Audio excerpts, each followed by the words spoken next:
Teko langsung gempa. Bobotmu piro emak saya lemu mangan terus ben-bengi. Lah nek ra mangan ngantuk Ayo tapi ki lho langsung jebrot ne. Teko nending-endi. Ora apa-apa ya, mbangane iki cilik banget iki piye iki? Lho iki menjak iki model nek model ya kaya ngene iki. Kuduan kurus apa nek dari nek arep jalan-jalan ki ya wangun ngono. Lah kowe jajal jalan. Engko nak gempa. Oh ya ngece kowe ora. Wis awake wis dhewe-dhewe rasa diece. Tatin semono ku ya wis ben, kowe semono ya wis ben. Ya pinter. Dalange tumben kok baik hati iki. Tumben iki ana karepe. Belani aku. Oh iki sing marahi iki tak delekke wae. Ya ora ya sekali-sekali tak bilani Tin ya. Kabeh iki rombongan kok ndak. Dikira aku sengit karo kowe sengit terus ya ora. Ya. Tatin ki awake lemu. Tatin ki nek kuru malah wah ora wagu. Pripun? Lah ngapa? Wong wedok kok ndas tok. Ayo. Masa ya ndas tok kaya gonteng. Gonteng ki apa? Gonteng niku semut sing gedhe niku lho. Oh, sing menggo metu laron kae. Nggih. Oh, ya malah ora ngerti gonteng. Ya. Niki napa, Pak? Ayo Nyidam Sari iki pamundutan saka sapa iki mau? Sing kepareng nyuwun ki mau. Oh, Pak Sumardi. Sumarli. Oh. Pak Sumari. Pak Sumarli apa Sumardi? Pak Sumarli iki. Ya, DPRD Grobogan. Oh iya, DPRD Grobogan. Nggih, bawa mboten. Dibawani. Ya. Ya, sing apik. Wang bagus.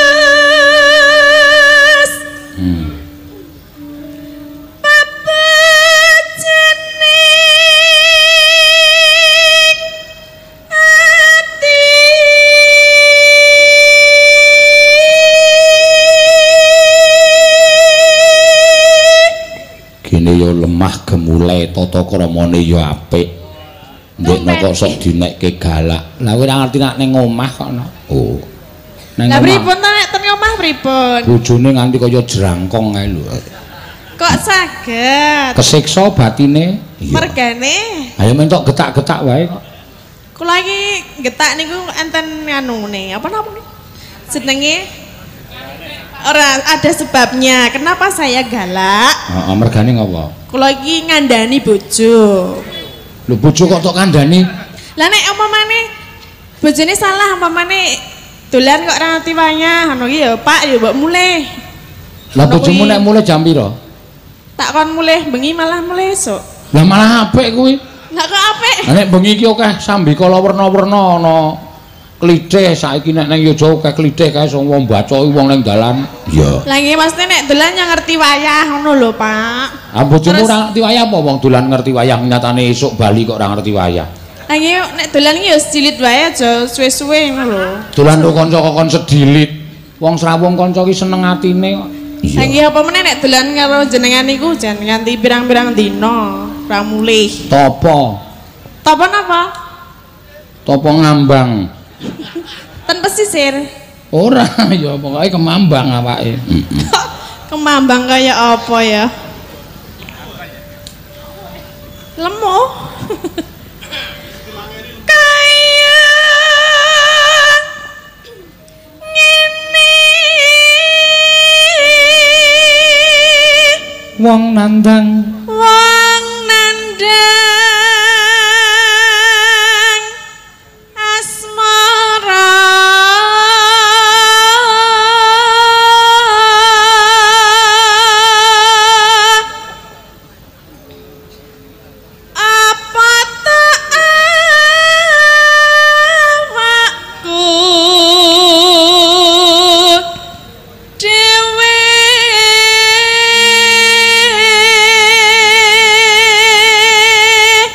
Dewa Jawata Agung Dah Dewa Jawata Agung Neno Wala Sana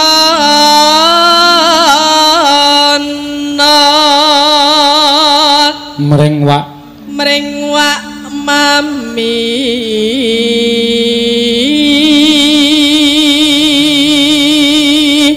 besok kapan katakan cecer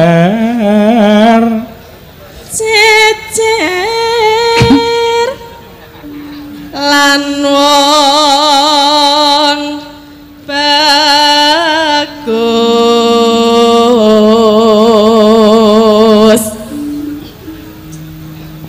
umpamana nahkoda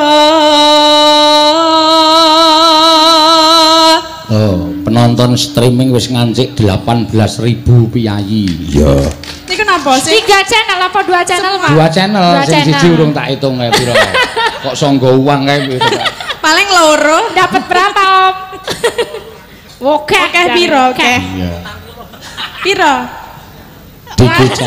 PWKS Live Dalang Sino Live Digi Channel Live ya DG iki apa Pak Dalang Gawul Dalang Gawul mangga tanpa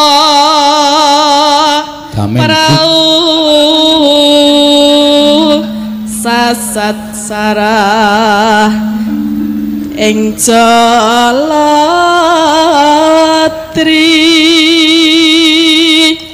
Nino nyedam sari as mara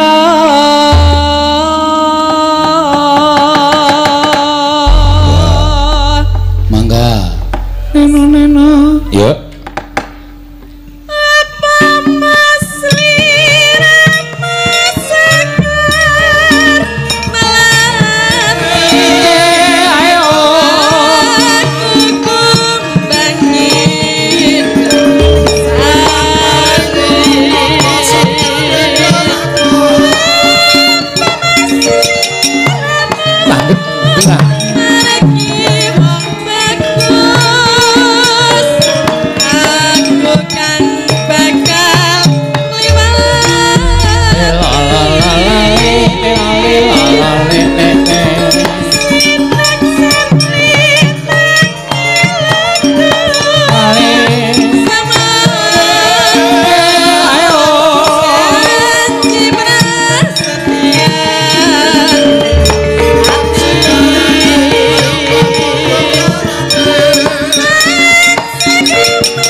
banter banget ya. Ayo nandangi sak kowe iki nek ora banter. Iya. Dasare ngendang jaipong iki rada piye? Ora apa-apa. Alan-alan wae to, Mas. Terpesona. Sama? Terpesona karo kowe sing ngendang jaipong sajae. Kok apa, Mas? Megal-megol kaya ora kok jarene. iki nek megal-megol kaya dream diglundungke. Teng klontang. Iya.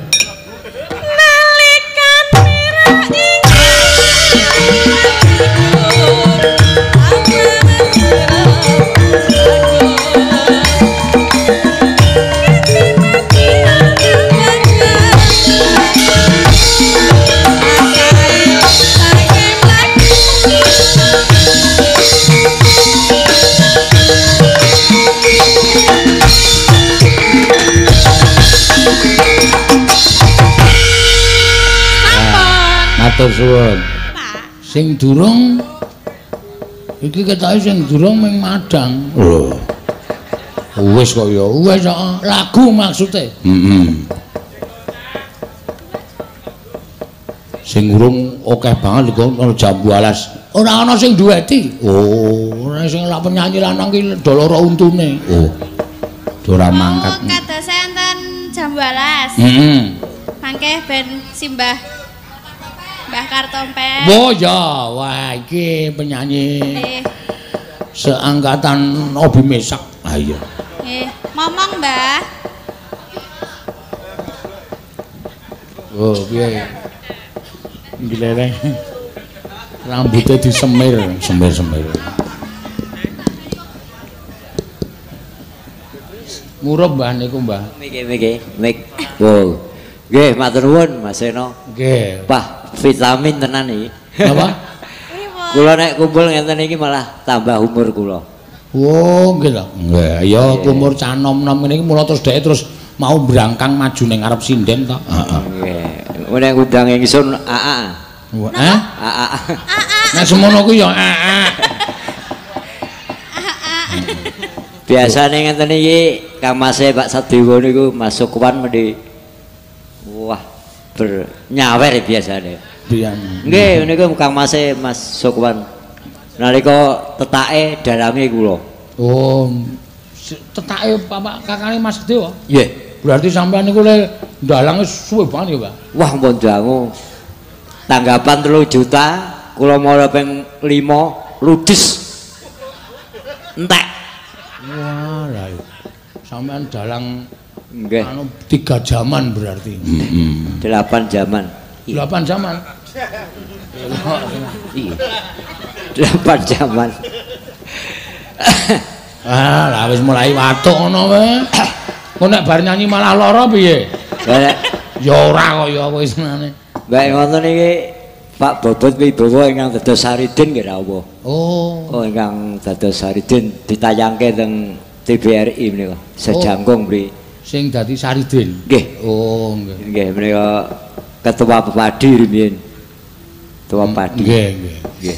Oh iya kuwi. Piyambakipun dados Saridin Mas Kartompel dados Sawiyah. Mboten tengkorak kula. Oh. Malah rasa dandani mung kari ngecat putih. Wah, ora sandandani. Wah, aku ngilur ora iku dhewe girap-girap. Nggih. Monggo Mbah Kartompel. Ya, wah iki piyai sepuh wajib diuri-uri. Saged mboten? Kula tak kamahi catatan nggih. Soale rada lali nek Jambu Alas. Napa sampean isih iso maca catatan apa? Ketok nek kangge kacamata ketok kula. Oh, nggih. Nggih. Nek satu hati sampai mati nggih hafal kula. Nek kangge musik. Wong iki kangge gamelan. Sampean piyai sepuh kok lagune satu hati sampai mati. Umur boleh tua. Piyai sepuh ya kudu nguri-uri sing klasik-klasik, Uler Kambang, Sino Parijata kok satu hati sampai mati. Nek kula niku kan wong tua umur kula pun 73. Sing takon ya sapa? Kula duduh-duduhke ngoten lho. Oh nggih. Umur boleh tua. Iya. Tapi jiwa masih muda. Oh, bagus. Begitu, Bro. Nggih. Nggih. Wong tua kaya ini ya. Nggih. Nggih. Sampun. Heeh. Oke. Mangga, ya. Ya. Apa iki? Jambu Alas, ya.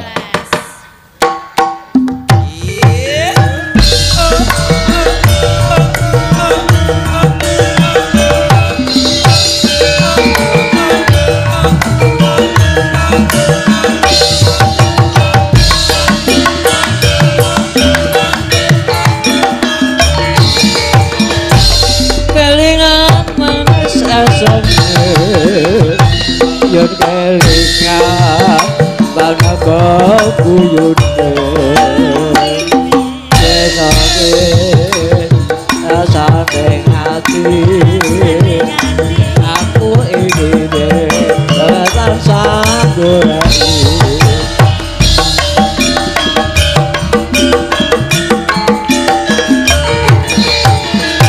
sayange wis duwe bojo nanging aku wis kadung tresno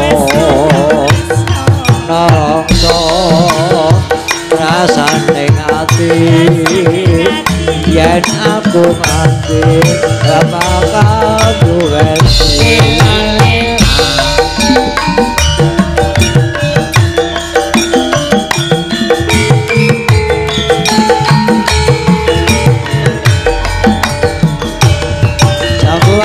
kulite ijo kakak sesuai bojo ada gula ada semut ada aja dirabut yang gula sida dikawini ora bakal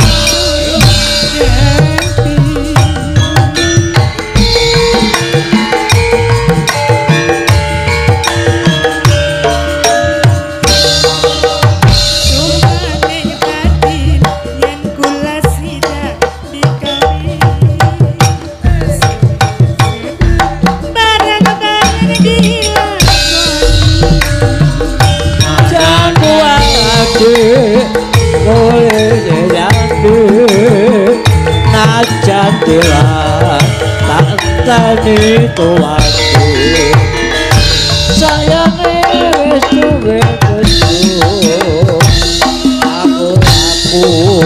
aku wis kadung tresno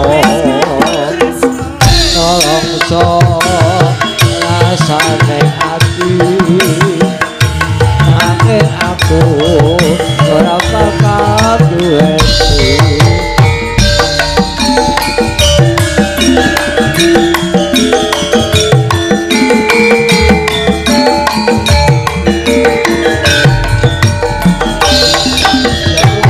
kulite ira kaya wis kadung kasar ada gula ada semut juro rondo aja dirambut sumpaning dadi yen gula sida dikawini ora bakal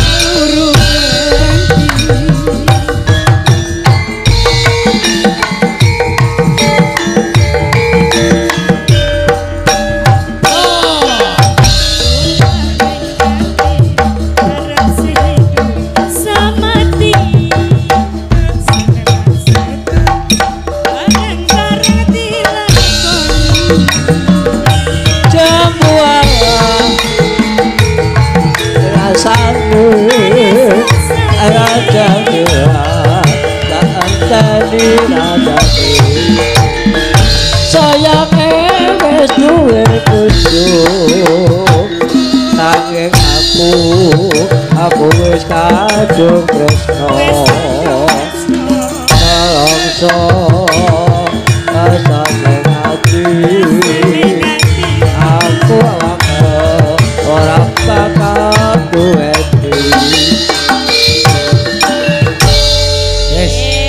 dene kaya ngono le ngendikae mripatku isih cetha. Barang delok HP. Ambekane wis Senin Kemis. Sayange wis duwe bojo nek nanti kadung tresno. Ana mung disaruk ngono wae iso wae, Mbah. Ayo ge. Ajane aku wis umur 73. Sampe sok ben nek umure 73. Nggih. Ya tak dongakne sehat. Amin. Aja nganti sok ben Mas Win umur 73. Ini kesehatan harus dijaga. Ketoke sampean niku ngalem kula ning ngremuk si Win. Lho kok ngerti kok gumun. Nggih, matur nuwun Mas Eno. Nggih, sembah nuwun Mbah Kakung. Aku nek perkara jambu alas aja lali aku. Oh, sing iso napa? joget ngoten bisa tayub iso. Kon gulung-gulung ya iso. Iya. Ya pinter kok ya. Sampun Mbak, matur sembah nuwun. Ya kancane dise kumira, lera-lera kanyune sekono. Kali aku pakar ulaya, dina minggu de mari wisata.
Sing eling iku budaya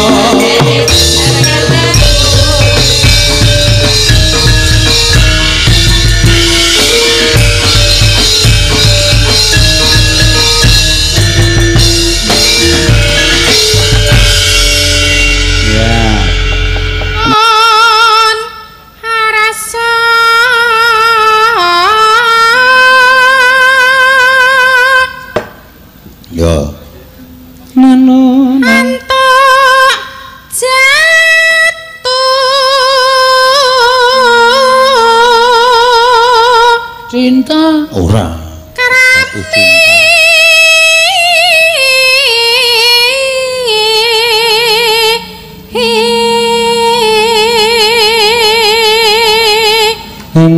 neno den prayetno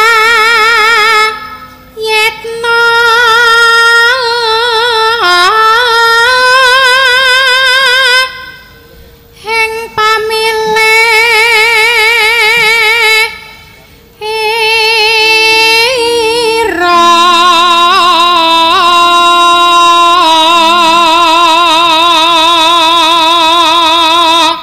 ingkang gedhe aja waton lanang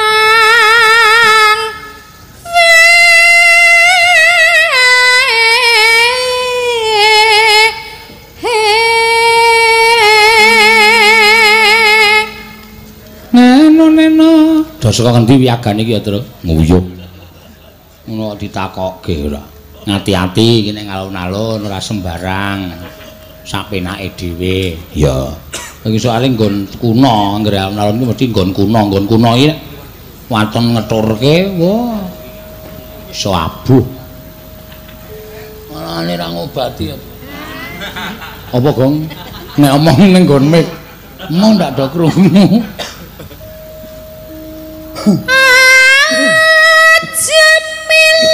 panyuwunan saka Piyayi Juwana ya kopi sisa lover jenang gula iki Tru diaturke ya Gong heeh monggo monggo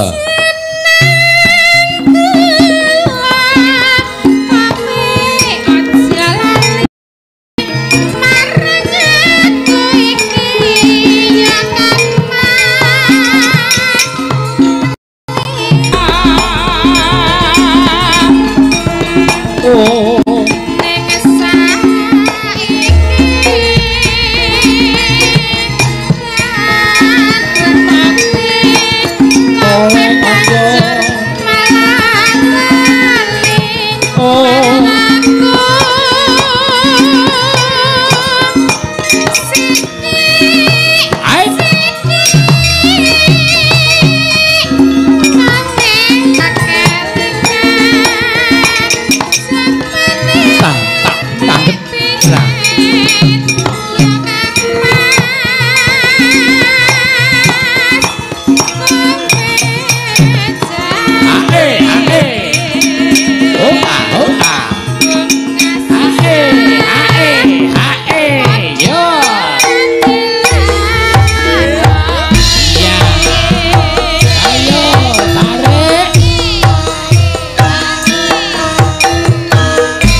Ya ngene iki sing marahi semringah. Heeh. Monggo lanjut. Nenon.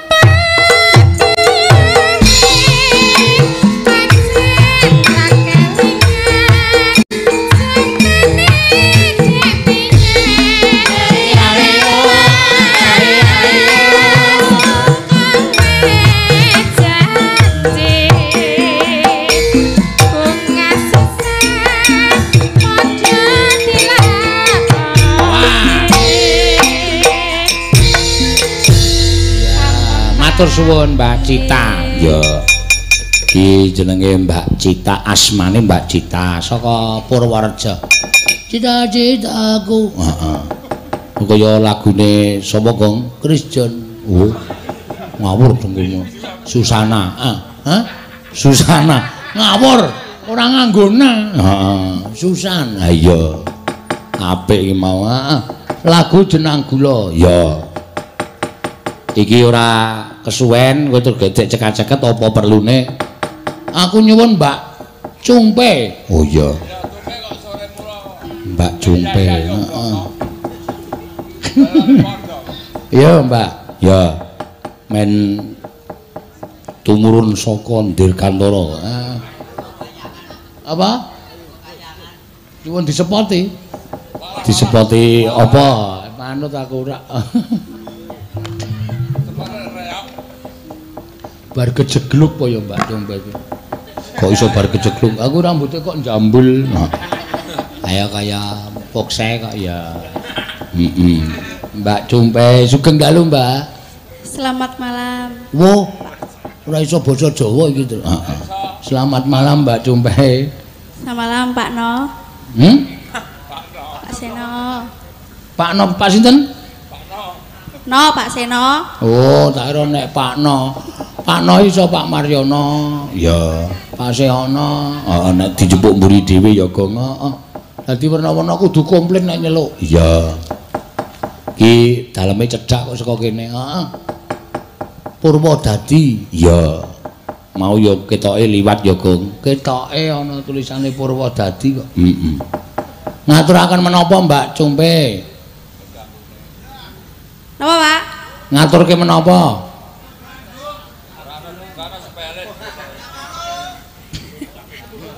Napa? Panjenengan badhe nyekar menapa? Manut Pak, jenengan nyuwune napa Pak? Wah lah kurang ngerti apalan jenengan kok. Iya. Sampean mawon sing ngarani. Pokoke sampean iso, kanca-kanca ra iso. Ah. Dadine mesti apik, mesti apik. Heeh. Oh, Podang kuning. Hah? Betul. Kowe mau malah urung metu ketok podang kuning. Iya. Podang kuning, heeh. Podang kuning, Pak. Wah, lagine metudut e. Yo, nek keselak. Bawa, Pak. Bawa nggih. Derek belajar nggih, Pak. Iki wis pentas kok isih sinau piye to? Heeh. Belajar ya wau teng omah, sakniki pun pentas. Maksudnya nderek belajar iki sopan-sopane piyai iki nek nganu ngendika nderek belajar ngono, Gong. Oh nggih, monggo belajar sareng-sareng. Heeh. Nadyan wujud temong peksi Suarane yo apik-apik. Apik, bocahe ayu. Waduh. Gede dhuwur 150 cm.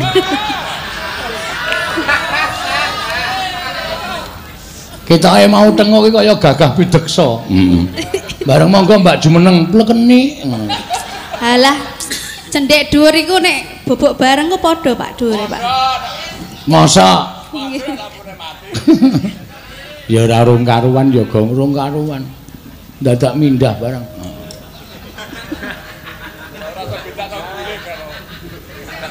Neno.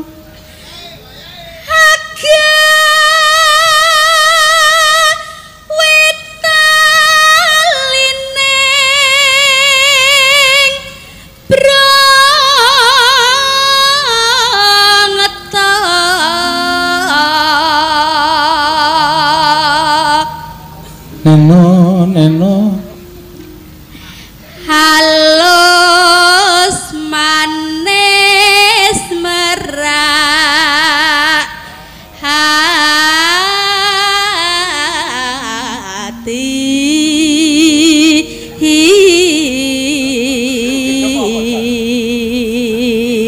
Wah, ayo.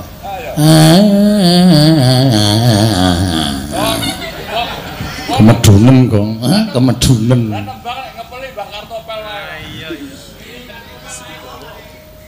Mbah Kartopel napa ngono, Mbah? Jenengan mboten mayang to dinten iki? Agenan nang kene ngono kok. Sampeyan ki lek takon yo aneh. Anek Mbak Kartopel ngasta mayang mesti wis ora ketinggal lenggah mriki wong genah nang kono kok. Lah nggih, sakne ya Pak Rapayu ya, Pak. Ampun kaya ngoten to. Sampeyan iki ora Piai sepuh. Iya, Piai sepuh rambutnya disemir. Ora disemir tenis putih kok ora. Wah, separo e, Truk. Ah iya. Wis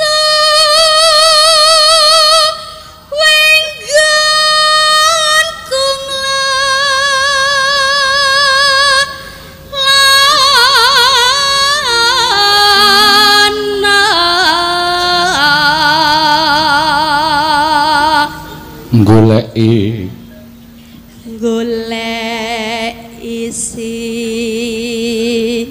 podang kuning.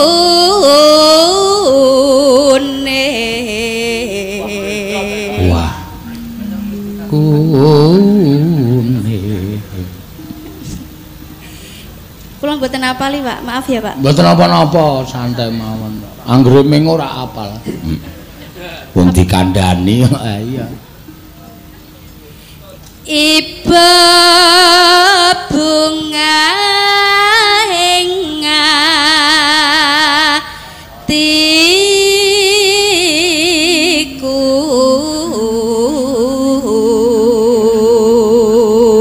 neno nyandeng tresna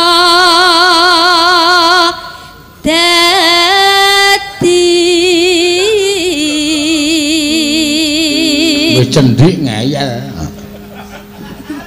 Penting ayu. Waduh, sing ngomong ayu. Ayu kuwi aja dialem dhewe. Jenenge ngalem dah sepur ngono kuwi. Heeh.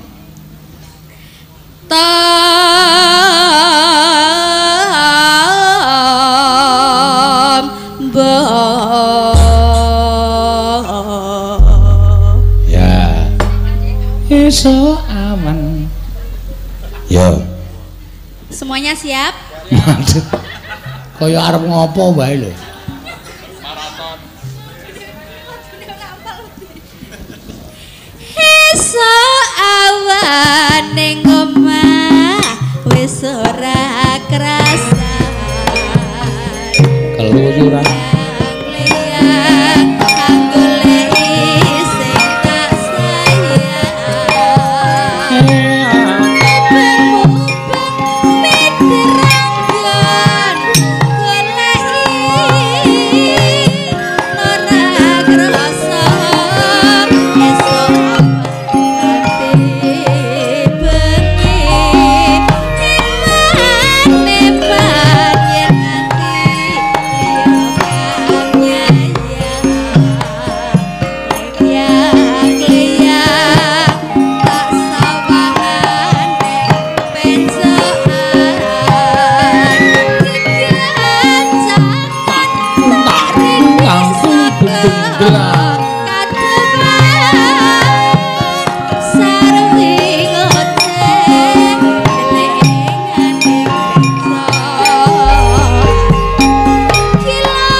Mundur-mundur kejeglok.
kedadapan.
Terus kendangnya tak dendang. Hei!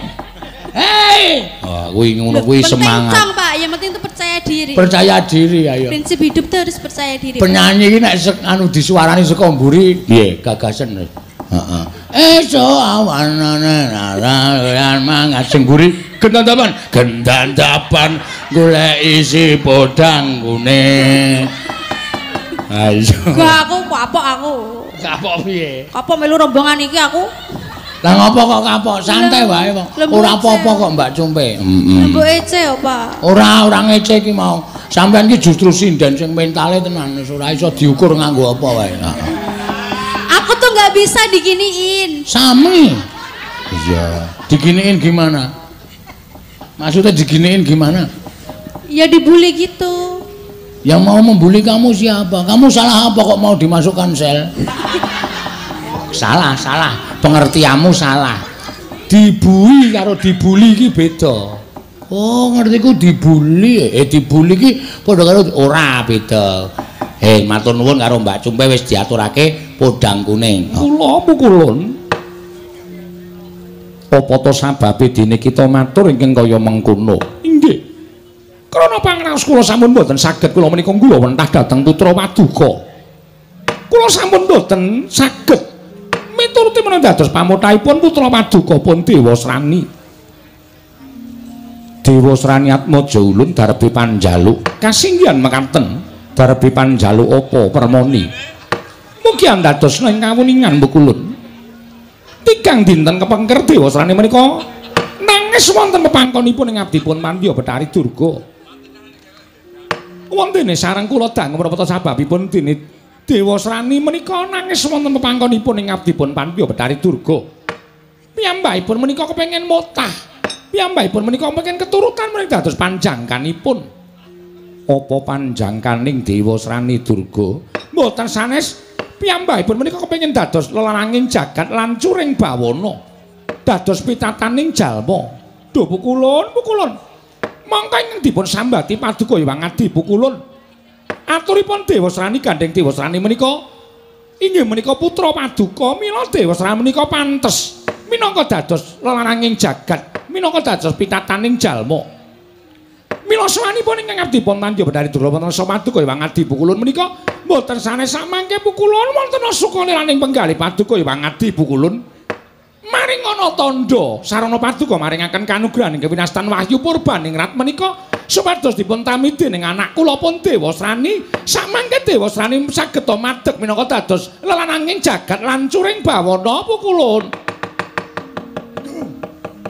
Gagat risang kapirangu renangkol kinembet-kembet dosang reknaning bawana.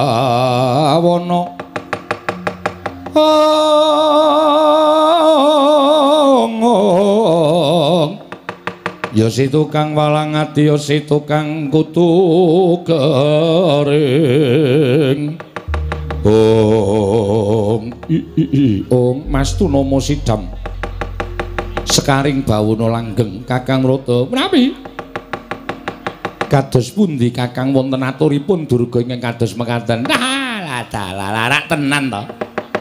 Kula menika sampun apal pendak-pendak Durga sowan tumunten aturipun ingkang sepisan menika nyuwun senjata pitulung tumbak kenceng dhateng Paduka Adi Pramesti Bathara Guru. Mesti kemawon Durga menika namung badhe rusak ajak-ajak dosa ngupaya kanca. Liripun kados pundi dene Paduka paring dawuh mekaten? Ah inggih to. Paduka Adi Pramesti Bathara Guru sampun netepaken bilih wayu Purbaningrat menika badhe katampi dening wayah kula pun Janaka. Nanging sareng wonten sowanipun Durga, lah kemana sakmenika badhe damel perkara malih wonten ing Kayuwangan Suralaya. Samangke Adi Guru kedah jejeg adegipun. Sampun ngantos dengan Adi Guru menika gampil miyar dhateng kawontenan. Inggih kula pitados Durga menika nuwun sewu rumiyin garwa panjenengan. Ning sakmenika rak sampun boten dados garwa panjenengan sampun dipun setrakaken wonten ing jagat. Panjenengan sampun ngantos gampil ndhahar dhateng aturipun Pandya Bathari Durga. Mangke mindhak kayangan menika dados peteng awit saking pangartinipun Adi Guru ingkang nuruti dhateng pamutahipun Bathari Durga lho, Di. Kakang Rada, punapi? Menapa ing sampun paduka dawuhaken minangka dados panglimbang raos sing manah kula, Kakang. Ah inggih, paringipun. Durga, kula wonten maring dawuh. Mara gage ngertiya. Lamun parapatan agung Datulaya ana ing Bali Martya Kundha Manik sayekti ngrembug perkara tumurun ing Wahyu Purbaningrat. Nanging ngertiya lamun wis dadi keparenging ulun Sang Hyang Jagat Giri Pratingkah ya Sang Hyang Jagat Jatimurti. Lamun ulun wis milih sawijining titah ingkang bakal nampa Wahyu Purbaningrat ingkang kapacak minangka dadi lenanging jagat. Pondene titah ingkang wis bakal tak pacak minangka dadi lenanging jagat tanana liya kejaba mung Janaka ingkang nglaku tapa ngambang ana ing tengahing samudra. Mula kang sanga kuwi Pandya Bathari Durga dina samengko yen to Dewa Srani bakal njaluk Wahyu Purbaningrat marang panjenengan ulun boya bisa maringake. Paripaksa ulun boya bisa mituruti apa kang dadi keparengi Dewa Srani. Sabab usulun tetepake yen to dina samengko Janaka ingkang bakal nampa Wahyu Purbaningrat Bathari Durga.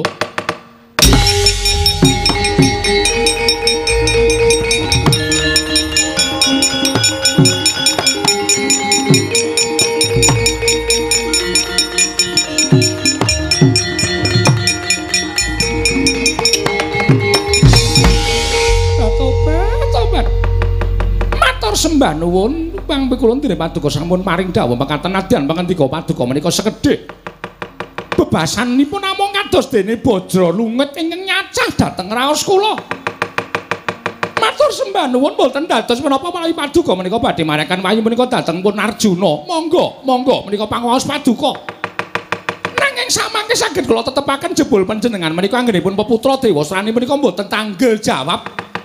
Dewasaning Dewa Srani menika panjenengan biyokaken dhateng kula panjenengan momong ya ora menehi kaya ya ora kula pentah ya ora.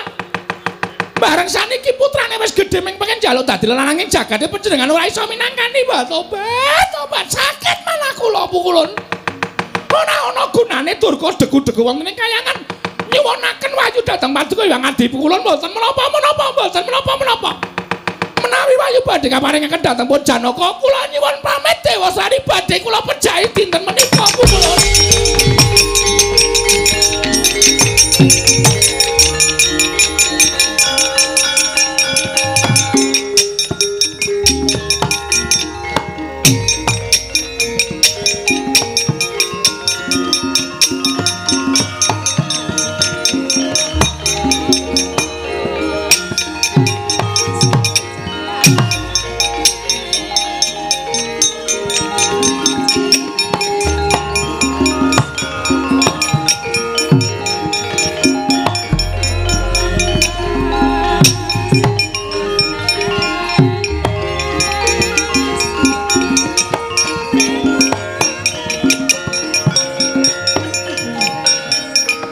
Pandhita kang kinara wangsit pindha kombang Pindha kumbang ngajaping tawang susah angin ngendi nggone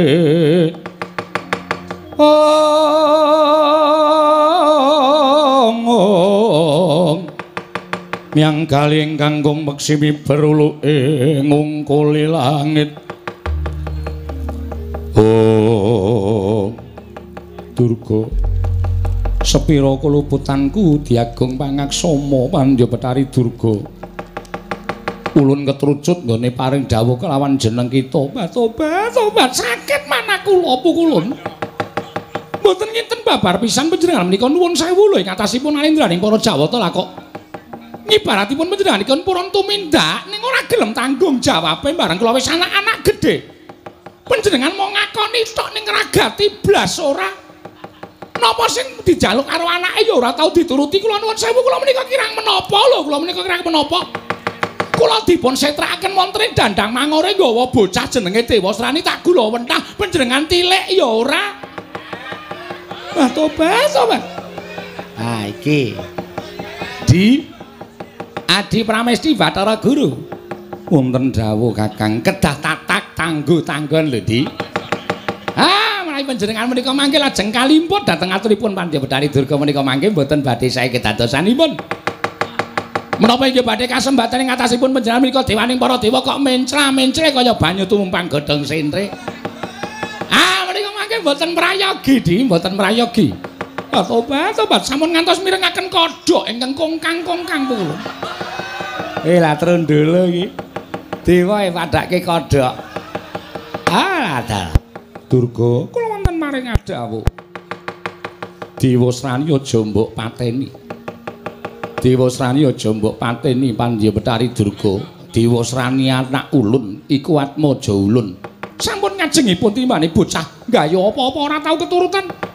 Bocah gaya apa-apa ora tau keturutan menika mesakaken gesangipun pukulun mila lajeng badhe kula perjahi kemawon babar pisan mboten ngraosaken menapa-menapa. Durga ulun dawuh kelawan jeneng kita. Dina samengko apa ingkang wis ulun dawuhake bakal maringake wahyu marang Janaka ulun Jabel. Ulun Jabel Betari Durga. Wahyu Purbanirat bakal ulun paringake kelawan Atmaja ulun Dewasrani Betari Durga. Tobat. Menika saestu? Iya, Betari Durga. Tobat pukulane aturaken panuwun.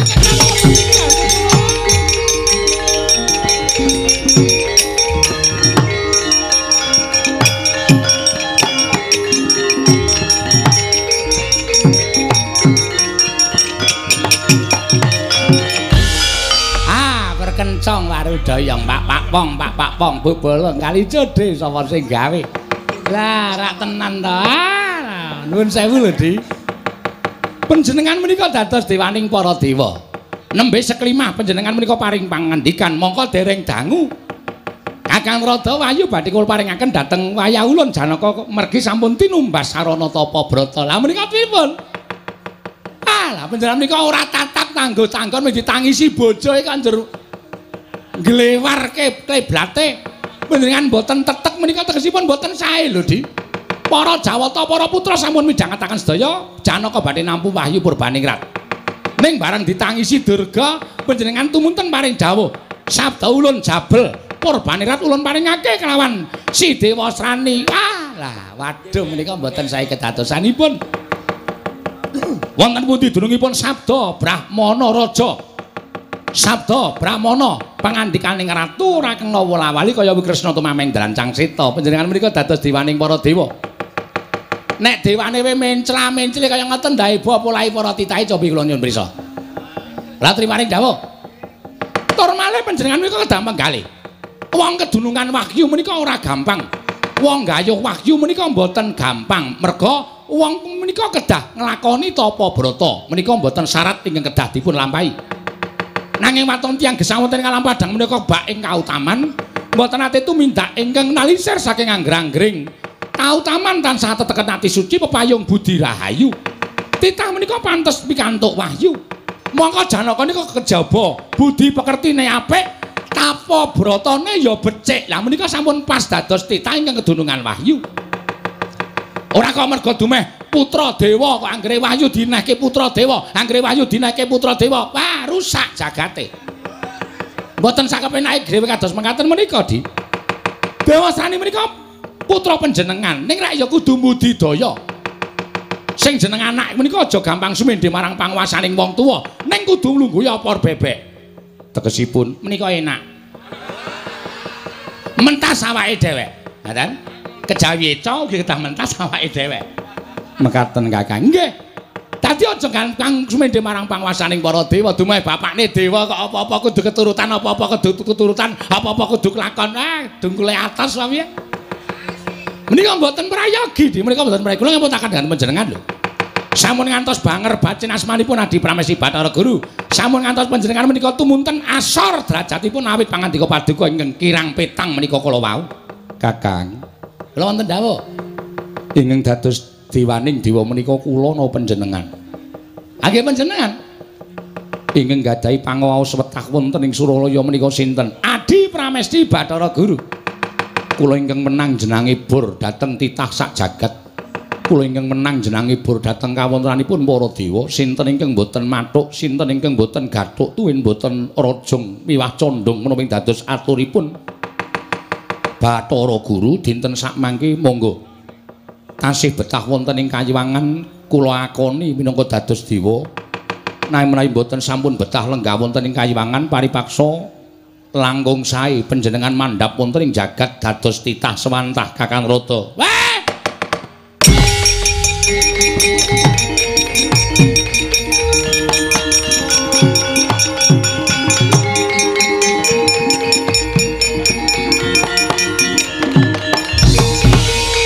Wah, Dewa Bathara.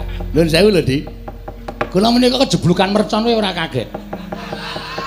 Ning lha kok pengendika Pramesti Adi Pramesti Bathara Guru kados mekaten menika ndadosaken jula manah kula. Menawi tasih nderek dhateng kula akeni dados dewa. Ning nek wis ora gelem sarujuk karo penemune Adi Bathara Guru, kenging mandhap wonten ing jagat dados titah swantah mboten dados dewa. Inggih. Kula cepengi pengendika panjenengan. Kakang Narada badhe menapa? Ngaturaken kadewatan kula. Tegesipun menapa? Tegesipun pangkat dewa kula aturaken dhateng Paduka Adi Pramesti Bathara Guru. Menika kethu badhe kula lerehaken, sampir badhe kula lerehaken, busana badhe kula lerehaken, sepatu badhe kula aturaken. Kula sampun boten badhe dados dewa boten menapa-menapa. Kakang Narada badhe dhateng pundi? Dhateng jagat.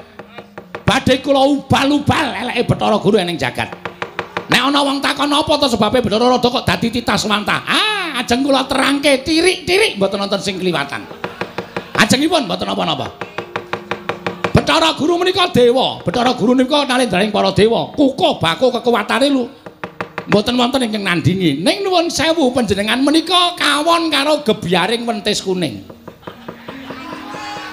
Tegesipun menapa Kakang? Nggih. Godha wonten ing jagat menika werni 3, derajat pangkat, bondo donya, wentis kuning. Wong sing kedunungan derajat pangkat mongko ora iso sarta mboten kuat kedunungan derajat pangkat mesti malik tingalih. Pun menika mang titeni. Wong kedunungan bondo donya sing sakalangkung akeh nek ora kuat mentale mesti malik paningalih. Suwiyah-wiyah karo wong ora duwe. Mang titeni. Godha sing kaping 3 niku sing entek-entekke omah, entek-entekke sawah. Napa Kakang? Gebyaring mentis kuning. Dewa kok isih kerut kaya ngono iki pripun? Nek panjenengan menika titah lumrah, panjenengan nyawang gebyaring mentis kuning menika tasih luruh ati panjenengan menika pantes. Lah panjenengan menika dewa e. Ming dipameri Betari Durga. Lah kok njur bubar kabeh pernataning kadewatan. Menika dos pundi? Wah, mboten sae lho, Di, mboten sae. Menika namung kanikmatan sesaat. Kakang Narada menika basa pundi? Betawi. Kula mboten damang. Panjenengan kurang gaul. Dewa ming ning kayangan terus ora gelem saba mrana-mrana. Menawi panjenengan tetep kukuh badhe ngaturaken purba ningrat menika dhateng pun Dewa Srani, monggo mboten napa-napa. Ning poma dipoma. Poma dipoma. Poma dipoma menika tegesipun hukum wonten ing jagat menika wonten hukum alam, hukum adat. Hukum negara, hukum karma. Hukum mboten saged dipun wakilaken menika hukum karma. Nek mboten tumama dhateng panjenengan badhe wayah putu panjenengan iki badhe ngraosaken. Kakang Narada, inggih, estu kula mboten badhe matur dura. Hukum alam menika panasing srengenge menika iso diwakili. Kala mangsa penungsa urip ing alam padang gawe omah supaya ora kepanasen. Hukum adat upamane ana wong duwe anak wedok wis kebacut muni, sone anakku dipek wong lanang kudu ditukoni nganggo emas sak genthong. Menika mboten mujudaken emas gedene sak genthong mboten. Ning cukup kalung utawa ali-ali dilebokke ning genthong menika wis sampun mujudaken emas sak genthong. Inggih. Menika sampun dados syarat. Sesuk nek anakku dipek kudu ditukoni nganggo ndas kebo, menika mboten sak nganggo ndas kebo, ning cukup degan ditancepi kayu dienggo sungu nika ya ndas kebo. Menika pintering para titah ingkang ngapusi dhateng sinten-sinten menika Adi kula. Nggih, Kakang Rata nggih. Ning sing ora iso diwakilke hukum karma. Hukum karma menika hukum ing tumindak. Sapa nyilih bakal ngulihake, sapa utang bakal nyaur, sapa sing nandrala wahyuning bakal sirna. Sampun kasekacaken lenggah, kula tak mandhap wonten ing Janaloka. Kakang Rata, menawi Kakang Rada lenggah wonten ing jagat dhateng pundi lenggahipun? Ajeng napa? Ajeng para tamu. Ajeng para daya. Ah, ora sudi nampa daya kaya sampean. Perkara kula mapan teng pundi sakarep kula? Badhe makarya menapa? Ah, donya menika anggere pokoke iso obah gelem mamah. Gelem menggok mesti ngemplok. Aran? Dados panjenengan sampun sakuwatir dhateng menapa sing kula lakoni wis rasa gagas Bathara Narada. Wis wani ngucap kaya ngono kok panjenengan dadak kuwatir karo kelakone Bathara Narada pun manglalekke Bathara Narada disekecake lek seneng-seneng karo Bathari Durga ning nek ana apa-apane kayangan mangsangga dhewe iki.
Permoni wonten maring adawuh nganti kaya ngene kahanan kayiwangan merga nggone ulun nyembadane apa kang dadi pamutahira Permoni. Batobat kula nyuwun pangapunten Pukulun ora dadi ngopo wis ulun nantepi iwang pikula Narada tedhak wonten ing Janaloka ora susah kuwatir ulun tanpa Sang Hyang Narada Kayiwangan Suralaya tetep lumaku krana isih akeh putra-putra ilun ingkang padha sumuyut nungkul marang pangreh ulun.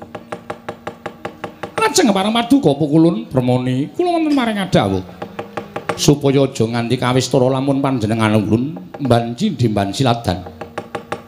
Mara kita mudhuna ning jagat Dewa Srani iki nalaku tapa ingkang tanpa beda kelawan Janaka.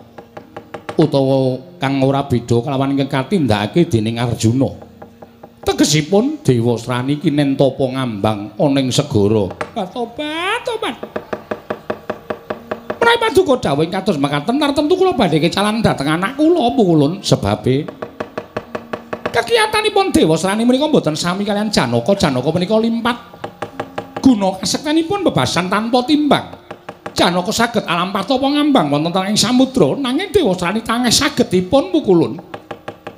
Mila kula nyuwun sabiyantunipun paduka Hyang Adi Pukulun. Samangke sumados sampun ngantos wonten ing ridu Dewa Srani anggaya wahyu Purbaningrat babar pisan. Mboten namung kula nyuwun wahyu Purbaningrat menika dipun paringaken dhateng pun Dewa Srani nanging kula nyuwun sumados Janaka ugi pejah. Amargi menawi Dewa Srani nyandang lelananging jagat menawi Janaka tasih menika muspra tanpa guna Pukulun.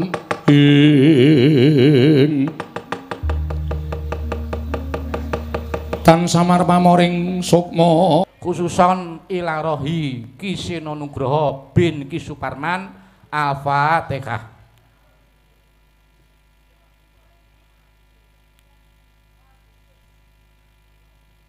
Amin. Matur sembah nuwun. Ya, nek wis ngene